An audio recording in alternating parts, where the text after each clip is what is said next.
오늘 말씀은 마태복음 28장 16절에서 20절 말씀으로 주님이 우리에게 분부하신 일이라는 말씀의 제목으로 함께 말씀을 나눕니다.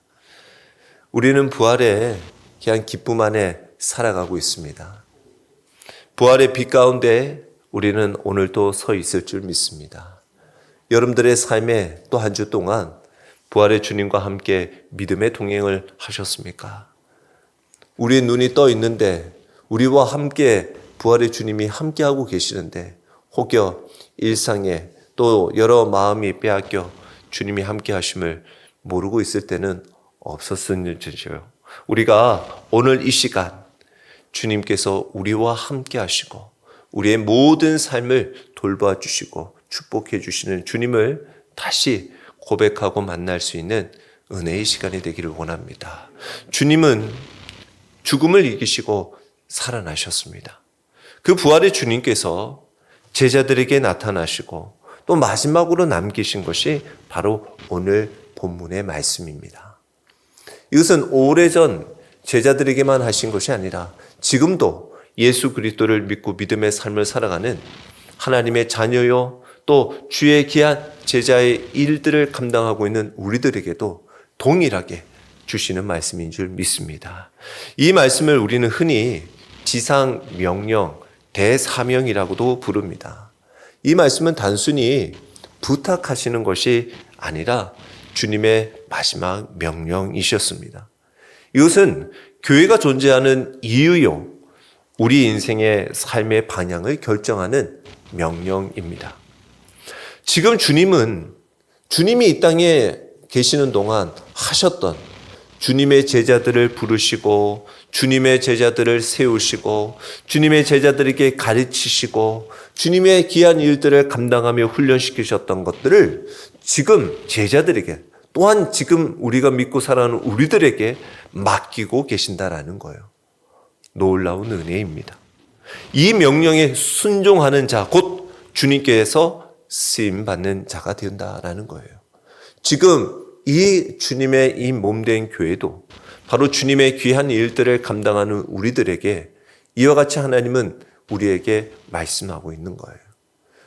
주님의 귀한 분부하신 일들을 순종하는 자들을 찾고 계시고 그러한 자들을 통해 하나님의 놀라운 일들을 이루시더라는 겁니다.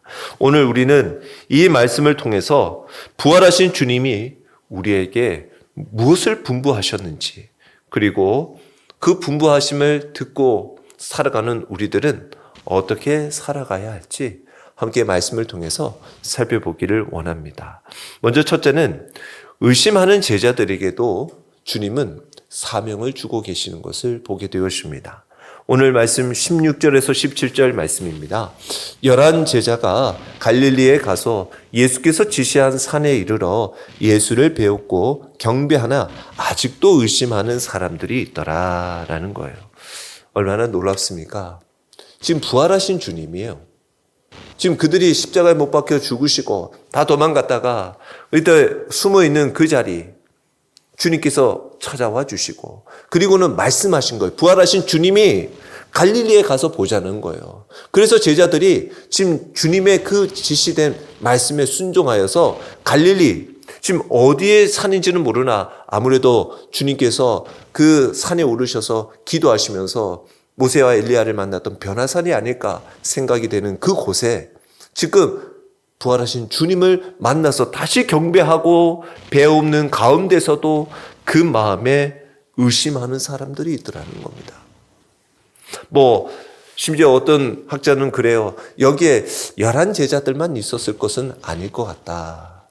11 제자들이 마음이 의심했다기보다 우리가 이제 고린도전서에 보면 500여 명의 제자들에게도 이제 나타나셔서 부활하신 주님이 나타나시는데 아무래도 많은 제자들 가운데 있는 사람들 중에 그런 의심하는 사람들이 있었던 것이 아닌가라고도 추정을 합니다. 그러나 부활하신 주님을 보고 경배하는 만남의 자리인데도 불구하고 그 자리에도 의심의 마음들, 두 마음 사이에서 흔들렸다라는 겁니다. 오늘도 주님 앞에 예배의 자리로 나온 여러분들의 삶의 마음은 어떠십니까? 하나님의 마음 앞에 시선이 고정되고 여러분들의 마음이 하나님을 경배하고 의심하지 않는 믿음의 마음으로 굳세어지기를 축원합니다. 주님의 말씀에 콕 붙들며 살아가는 거예요. 믿음과 의심 사이에서 갈팡질팡하는 상태가 되어서는 안 된다라는 겁니다. 그런데요, 여기서 중요한 것은 이러한 의심하는 사람들에게도 주님은 불러주시더라는 거예요. 그들을 부르시더라는 겁니다. 주님은 완전한 믿음을 가진 사람만 부르시는 것이 아니라 흔들리는 사람들도 그대로 부르시더라는 겁니다. 이게 하나님께서 하시는 놀라운 은혜예요. 여러분들이 주님 앞에 쓰임 받는 거, 예배 자리에 나오는 거 여러분들이 완전해서 부르셨다기보다도 주님께서 여러분들을 부르셔서 이 흔들리는 가운데서도 여러분들이 온전히 굳세어져서 하나님을 예배하고 그 예배를, 그 헌신을, 그 충성을 주님은 받기 원하신다라는 거예요. 여러분들이 한 주 동안 어떻게 지내셨습니까? 여러분들의 삶에 언제나 온전하게 거룩함을 유지하며 사셨습니까? 때로는 넘어지고 낭망하고 슬퍼하고 괴로워하며 또 내 마음에 또 의심의 마음들이 요동합니다. 과연 주님이 나와 함께 하시는데 왜 내가 이렇게 내 삶의 형편들을 또 이야기를 합니다. 그럼에도 주님은 불러주시는 거예요. 예배 자리로, 은혜 자리로 불러주시는 거예요. 한 교회에 청년이 있었어요. 교회를 다니면서도 그는 이런 생각을 했어요. 정말 하나님이 계시는 건 맞는 걸까? 살아 계시는 걸까? 정말 내가 지금 이 믿음을 지키고 살아가는 것이 좋은 걸까? 맞는 걸까? 끊임없이 고민을 한 거예요. 근데 어느 날 교회에서 봉사를 하는데 참 자기는 부족하다고 생각했는데 자기를 통해서 하나님께서 누군가에게 위로와 용기를 주는 것을 경험하게 되었어요. 자기가 가지고 있는 그 믿음 가지고 자기가 가지고 있는 그 헌신 가지고 더 어떻게 보면 연약한 자에게 가서 하나님께서 그를 위로하라는 거예요. 그래서 가서 위로케 하고 또 격려케 하는 가운데서 돌아오는 길에 그가 깨달은 거예요. 와, 내가 내 믿음이 온전하지 못한 줄 알았더니 하나님은 오히려 나를 사용하시는구나. 나를 통해서도 하나님께서는 하나님의 귀한 일들을 이루시는구나 라는 것을 경험했던 거예요. 우리의 삶의 모습 속에서도 그런 거죠. 우리의 믿음의 삶을 살아가는 우리들에게도 혹여 내 믿음이 부족한데 내가 뭘 할 수 있겠냐 라고 생각하는 사람이 있을 수 있습니다. 나는 아직 준비가 안 됐는데 아직 부족한데 라고 생각할 수 있다라는 거예요. 근데 주님은 그래도 오라는 거예요. 그래도 나에게로 오라는 겁니다. 그러면 내가 너를 쓰겠다라는 거예요. 주님이 쓰시겠다라는 거예요. 사명은 완벽한 사람에게 주어진다라기보다 주님을 향해 나오는 자에게 주어진다라는 겁니다. 오늘도 우리의 삶의 모습 속에서 주님이 우리를 통해서 역사하시고 주님이 우리와 함께 하심으로 우리는 사명을 감당할 수 있음을 믿으시기 바랍니다. 그 사명은 내가 감당하는 것이 아니라 나와 함께 하시는 주님의 힘으로 주님의 능력으로 할 수 있다라는 것입니다. 그리고 18절에 보니까 모든 권세를 가지신 주님께서 명령하시더라는 거예요. 18절에 예수께서 나와 말씀하여 이르시되 하늘과 땅의 모든 권세를 내게 주셨으니 라고 말씀합니다. 여기서의 권세는 단순한 능력이 아니라 절대적인 통치권을 의미하는 거예요. 어디에 권세가 있다라는 겁니까? 하늘과 땅의 모든 권세를 내게 주셨다라는 거예요. 예수님은 지금 이렇게 분명하게 말씀하고 있습니다. 나는 지금 이 온 우주의 모든 만물의 왕이다라고 말씀하고 있는 거예요. 다스리는 주인이다라고 말씀하고 있는 겁니다. 십자가에 죽으셨던 그 예수님이 이제는 하늘과 땅의 모든 권세를 가지신 분이시다라는 거예요. 이 말씀은 우리에게 큰 힘이 되는 거예요. 왜? 주님께서 이 말씀을 하신 이후에 뭐라고 말씀하고 계시느냐? 곧 이어지는 그 명령이 뭐냐? 오늘 19절의 말씀에 보면 그러므로 너희는 가서 모든 민족을 제자로 삼아라 라고 말씀하고 있어요. 우리 보고 모든 민족을 제자로 삼으라는 겁니다. 어떻게 우리 힘으로 할 수 있습니까? 그렇습니다. 우리 힘으로 하는 일이 아니라는 거예요. 왕이신 주님의 권세로 그 힘을 의지하여 하는 일이 모든 민족을 제자로 삼는 일이다라는 겁니다. 그래서 우리가 믿음의 귀한 일들을 감당하고 여러분들이 주님의 귀한 일들을 이루어 나갈 때 여러분들의 힘으로 여러분들이 가지고 있는 것으로 할 수 있는 것이 아니라 여러분들이 함께 하시는 그 주님의 능력, 권세로 주님의 귀한 복음을 담대히 전하시길 축원합니다. 그러면 주님께서 그의 마음을, 그의 심령을 고쳐 치유하시고 주님을 영접하는 믿음, 구원도 허락하여 주실 줄 믿습니다. 한 선교사님이 아프리카 오지로 갑니다. 두려움이 컸어요. 그런데 그는 늘 이 말씀을 붙들었습니다. 내가 가는 것이 아니다. 주님이 너 혼자 가는 것이 아니다. 왕이신 주님이 함께 하신다. 나는 주님의 그 말씀, 명령, 약속 붙들고 가는 것이다 라는 이 말씀을 붙들고 이 믿음으로 끝까지 그 사명을 감당할 수 있었다라는 것입니다. 우리가 믿음의 귀한 일들을 감당하며 살아가는 우리들에게 여러분들이 복음을 증거하고 주님 앞에 충성되이 살아가는 것, 이것 역시 우리 힘으로 하는 것이 아니죠. 하나님께서, 주님께서 맡겨주시고 주님이 함께하여 주시니 그 일들을 감당할 수 있는 것입니다. 그러니 주님이 맡겨주시면 우리는 충성되이 순종함으로 그 일들을 감당하면 되는 것입니다. 그것을 신뢰하며 나아가시길 바랍니다. 그래서 우리는 종종 얘기하죠. 전도 이거 너무 어렵습니다. 전도하기가 힘듭니다. 사람들이 믿으려고 하지 않습니다. 내 사랑하는 가족 형제들도 아직까지 마음이 바뀌지 않습니다. 맞습니다. 쉽지 않습니다. 그러나 중요한 것은 이것입니다. 이 사명은 내 능력이 아니라 주님의 힘으로 권세로 한다는 것을 우리에게 주님은 말씀하고 있는 거예요. 그런데도 불구하고 보십시오. 주님이 우리에게 맡겨주신다라는 거예요. 주님이 맡겨주셨다라는 거예요. 얼마나 귀합니까? 맡겨주신다라는 거 생각해 보십시오. 여러분, 주님이 우리에게 맡겨주시는 것은 우리가 그 일들을 감당할 수 있는 힘을 주실 뿐만 아니라 그 일들을 감당할 수 있는 사람이 되게 하신다라는 거예요. 보세요. 여러분들이 예수님을 전하기 전에 우리는 실패하고 낙심할 수 있어요. 근데 주님은 괜찮다라는 거예요. 실패할 수 있고 낙심할 수 있다라는 거예요. 왜? 결과는 주님께 있다라는 겁니다. 내가 너와 함께하고 있다라는 것입니다. 그러나 그 가운데서 내가 주님을 닮아가게 되는 거예요.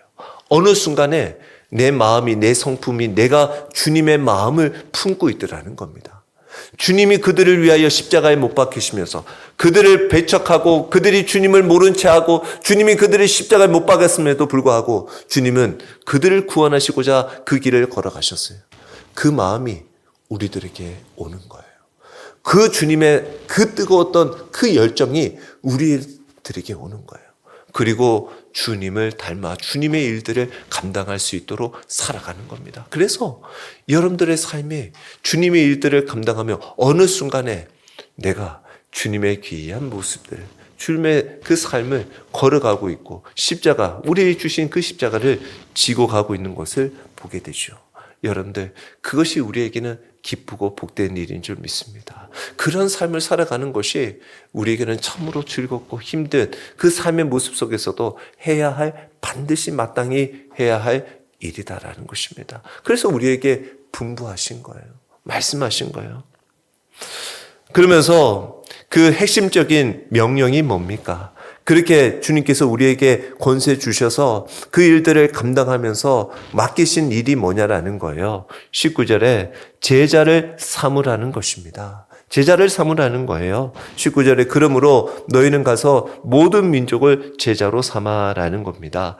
핵심적인 동사가 바로 제자를 삼으라는 거예요. 헬라어로 마데튜오라는 건데 이건 단순히 전도하는 것을 넘어서 예수님의 제자로 만들라는 거예요. 그래서 예수님 믿으세요 라고 해서 예수님을 영접하는 것에서만이 아니라 그가 예수님을 따르는 삶, 예수님처럼 살아가는 삶, 예수님의 말씀에 순종하는 삶, 이것이 바로 제자다라는 거예요. 즉 삶이 변화된 사람으로 살아가는 거. 다시 말해서 제자를 삼으려면 누가 제자여야 합니까? 그 제자를 삼는 사람이 제자여야 하죠. 여러분들이 제자여야 합니다. 우리가 제자여야 해요. 그것을 인정해 주시는 거예요. 우리가 그 사명을 붙들고 그 말씀에 순종하면 주님이 나를 제자로 삼아 주신다는 거예요. 그러면 삶의 변화가 있는 거예요. 그리고 저 사람이 예수님 믿더니 저렇게 살아가는구나. 나도 저렇게 살아가면 좋겠다. 나도 하나님 앞에 예배하고 기도하고 말씀에 순종하며 살아가면서 하나님이 주시는 은혜 안에 살아가면 좋겠다. 저 사람도 그랬으면 좋겠다. 이것이 바로 변화된 삶이라는 거죠.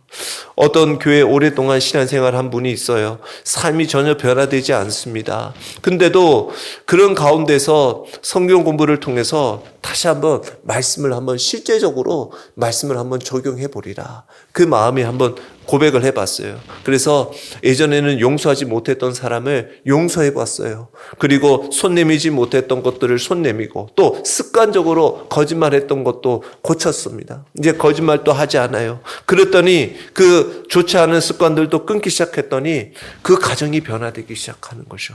그리고는 그가 고백합니다. 이제서야 비로소 내가 주님의 제자다운 제자의 삶을 살아가노라 라는 고백을 하는 거예요. 우리의 삶의 모습 속에서도 말씀이 살아 역사하는, 말씀대로 살아가는, 말씀의 역사가 있는 삶을 살아갈 때 비로소 우리는 제자의 삶을 살아갈 수 있다는 것이죠. 그리고 주님은 말씀하시는 거예요. 모든 민족을 제자로 삼으라는 거죠. 이것이 굉장히 범위를 하나님께서, 주님께서 넓혀주신 것을 보게 되어집니다. 모든 민족이 제자를 삼으라. 즉 나만 믿으라는 거 아니에요. 너만 믿고 살아가라. 아니 우리 가족, 너의 가족만 믿고 살아가라는 것이 아니라 모든 민족, 모든 사람에게 복음을 전하라라는 겁니다. 우리는요, 신앙생활을 하면 그렇죠. 저는 내 가족이, 우리 자녀가, 내 식구가, 내 믿음의 공동체가 잘 믿고 잘 지냈으면 좋겠어요. 아니 우리는 너무나 좋잖아요. 지금 우리끼리 이렇게 믿음 생활하는 거 얼마나 좋고 예배드리면 좋습니까? 여러분들이 이렇게 한 주 동안 평안히 오셔서 예배하면 얼마나 좋냐 말입니다. 근데 주님은 모든 민족으로, 모든 족속으로 제자를 삼으라는 거예요. 너희만 제자가 되지 말라라는 거예요. 너희가 제자가 같이 살아가면 그 좋은 삶을 다른 자들에게도, 다른 사람에게도, 아직 모르는 자들에게도 전해 주라는 거예요. 우리가 마치 맛있는 음식을 먹고 식당을 발견하면 그걸 전하지 않고는 견딜 수 없잖아요. 야, 내가 오늘 어디에 갔더니 먹었더니 너무나 맛있더라. 그 식당 너무나 잘하더라. 이걸 전해주고 싶은 거예요. 내 사랑하는 가족에게 같이 와서 먹고 싶은 거예요. 같이 가서 사주고 싶은 거예요. 알려주고 싶은 거예요. 똑같은 걸 누리고 싶은 거예요. 복음도 마찬가지죠. 우리가 구원의 은혜를 경험하고 그 기쁨이 있다고 한다면 그 복음을 전하지 않을 수가 없다라는 것이죠. 오늘도 여러분들의 삶의 모습 속에서 주님의 귀한 은혜를, 또 주님의 그 구원의 기쁨을 우리가 함께 나누고 또 전하는 삶이 되기를 바랍니다. 그래서 주님은 우리에게 이렇게 묻고 계실 수도 있어요. 너는 교회만 왔다 갔다 하는 교인이냐? 아니면 주님을 온전히 따라가는 주님의 제자의 삶을 살아가고 있느냐라는 거죠. 그리고 동시에 말씀하고 있습니다. 너 혼자만, 우리 교회 안에서만 제자만 되지 말고 다른 사람도 제자로 세울 수 있는 그런 삶이 되어라 라고 주님이 말씀하시는 거예요. 오늘도 우리의 삶에 그와 같이 모든 자들이, 모든 족속이 주님 앞에 돌아오는 놀라운 은혜가 있기를 바랍니다. 그래서 가족 가운데, 직장 가운데, 이웃 가운데 복음을 전하고 모든 민족 족속 가운데 하나님의 말씀을 전하여서 삶이 변화되도록 돕고, 우리도 그 일들을 감당해야 할 귀한 사명인 줄을 믿고 끝까지 믿음의 길을 걸어가는 그 사명을 감당하는 우리 모두가 되기를 축원합니다. 그렇게 주님은 우리에게 말씀하고 있는 거예요. 그러면서 모든 민족을 제자로 삼기 위해서는 좀 구체적으로 3가지의 명령을 또 주고 계시죠. 뭐라고 말씀합니까? 가라라는 거예요. 너희는 가서라고 말씀하고 있어요. 가라라는 겁니다. 머물고 기다리지만 말라라는 거예요. 우리의 신앙은 정적인 거, 멈춰 있는 것이 아니에요. 움직이는 거예요. 살아 역사하는 거예요. 기다리는 신앙이 아니라 찾아가는 신앙이라는 거예요. 우리가 있는 자리에서 복음을 들고 나가야 한다는 것입니다. 여러분들은 어디까지 나가 보셨습니까? 어디에 멈춰 있으십니까? 이제 나가던 것들을 뒤돌아올고 있지는 않습니까? 아니요. 다시 나아가십시오. 그에게 손 내미십시오. 다가가십시오. 여러분들이 주님께서 함께하여 주십니다. 그 자리도 주님께서 도와주시는 거예요. 그리고 어떻게 하랍니까? 아버지와 아들과 성령의 이름으로 세례를 베풀라라는 거예요. 세례가 뭡니까? 옛사람의 그 삶을, 죽음을 말하는 거예요. 새로운 삶의 시작을 말하는 거예요. 공동체의 일원이 되는 걸 말하는 거예요. 즉 복음은 개인적인 결단을 넘어 공동체의 삶으로 이끌어갈 수 있도록 함께 세례 그 자리로 나와서 믿음의 공동체를 이뤄갈 수 있는 그 자들이 되라는 거예요. 그래서 세례는 뭡니까? 공식적으로 나 예수 그리스도를 믿는 사람이요 라는 것을 선포하는 것을 말하는 거예요. 그 일들을 이뤄갈 수 있도록 하라는 것입니다. 그리고 세 번째가 또 뭡니까? 가르쳐 지키게 하라라는 거예요. 여기서 중요한 것은 가르치는 것만 아니라 지키게까지 가라라는 겁니다. 가르치는 거 예수 그리스도의 십자가 구원에 대하여 지식만 전달하지 말고 실제적으로 지켜라는 거예요. 삶의 변화를 이루어라는 겁니다. 우리들에게도 자녀들에게도 가르칠 수 있어요. 그런데 가르치서만이 아니라 그 자녀가 우리 믿는 자들이 지켜 행하는 삶의 변화가 오는 삶이 되어야 한다는 것이죠. 틀릴 수 있어요. 그러나 고쳐야 하죠. 다시는 틀리지 않고 고친 것은 실수하지 않고 넘어져도 다시 일어나서 다시 그 죄를 범하지 않도록 우리가 이끌어 주어야 한다는 것입니다. 이 믿음의 삶을 살아가도록 지켜야 한다는 거죠. 그래서 우리는 말씀을 듣는 데서 끝나지 말아야 합니다. 말씀을 살아내는 삶이 되어야 합니다. 신앙은 머리에 있는 것이 아니라 내 손과 발에 움직이는 삶을 통해 있다라는 것입니다. 오늘 여러분들의 삶의 모습 속에서 아름답게 주님의 귀한 제자의 삶이 여러분들 삶에 뚜렷하게 고백되어지고 나타나기를 축원합니다. 여러분들이 주님의 귀한 제자예요. 주님이 사랑하는 자들이다라는 것입니다. 그런 자들에게 주님께서는 말씀만 하신 것이 아니라 그들에게 뭐라고 약속하고 계십니까? 오늘 20절에 볼지어다 내가 세상 끝날까지 너희와 항상 함께 있으리라 라는 임마누엘의 약속을 주님은 하고 계신다라는 거예요. 주님은 명령만 주신 분이 아니시죠. 말씀만 하시고 떠나신 분이 아니셔요. 함께 하시겠다라는 약속을 주신 분이십니다. 항상이 뭡니까? 이 항상은 직역을 하면 모든 날들 동안이라는 거예요. 그래서 주님께서는요, 오늘 강조하시면서 모든이라는 것을 계속 강조하고 있어요. 모든 권세가 주님께 있고, 모든 민족을 제자로 삼고, 모든 것을 가르쳐 지키게 하면 모든 날 동안 함께하여 주시겠다라고 주님은 우리에게 말씀하고 있는 겁니다. 그래서 이 모든 날 동안 함께 하신다라는 것은 어떤 날입니까? 좋은 날이 있을 수도 있어요. 힘든 날일 수도 있습니다. 지친 날이 있을 수도 있어요. 실패한 날일 수도 있습니다. 더 이상 나는 누구와도 함께 있지 않을 것 같은 그 홀로 외로운 자리에 있는 것 같아요. 그러나 주님은 그 날에도 우리와 함께 하신다는 거예요. 모든 날 동안 함께 해주신다는 거예요. 내가 기분이 좋을 때, 내가 잘했을 때, 칭찬받을 때만이 아니더라는 것이죠. 언제나 주님은 나와 함께 하신다는 것입니다. 그러니 낙심하고 실망한 그 자리에도 나와 함께 하시는 주님께로 나아가십시오. 그래서 한 성도가 전도의 자리로 나가서 전도하면서 계속 거절도 당하고 전도해도 전도자들이 오지 않는 거예요. 인도가 안 되는 거예요. 그러니까 낙심이 되죠. 그러면서 기도를 하는 거죠. 주님, 저는 왜 이렇게 못합니까? 저는 소질이 없나 봅니다. 이 전도해도 이렇게 계속 전도해도 안 되고 뭐 오지도 않고 또 마음만 이렇게 제 마음만 이렇게 힘들고 상합니다. 라고 얘기를 하는 거예요. 근데 그때 주님이 이런 마음에 감동을 확 주시더라는 거예요. 이 마음에 뭐라고 주시냐면 왜 너는 네 혼자 있는 줄만 생각하냐? 왜 너는 너 마음만 아프다고 생각하냐? 아니다라는 거예요. 그 순간에도 내가 너와 함께하고 있다라는 거예요. 하나님이, 주님이 나와 함께 하신다라는 거예요. 그러면 이게 두려울 것이 없는 거예요. 아, 주님이 나와 함께 하시니 내가 낙심할 이유가 없구나. 더 주님을 위하여 나는 충성되이 순종하고 복음을 증거하면 되는구나. 그 사람이 믿지 않고 또 사나운 말로 다가오더라도 주님이 여전히 나와 함께 하시는 것은 변함없으니 주님의 귀한 그 말씀을 붙들고 또 전하는 거예요. 또 그를 위해서 기도해 주는 거예요. 또 그를 위해서 복음을 전하는 거예요. 그러면 나와 함께 하시는 주님이 마침내 그들의 심령을 어루만져 주실 줄 믿습니다. 고쳐주시는 거예요. 영접게 하시는 귀한 은혜를 주시는 거예요. 놀라운 일들을 이루어 가시는 거예요.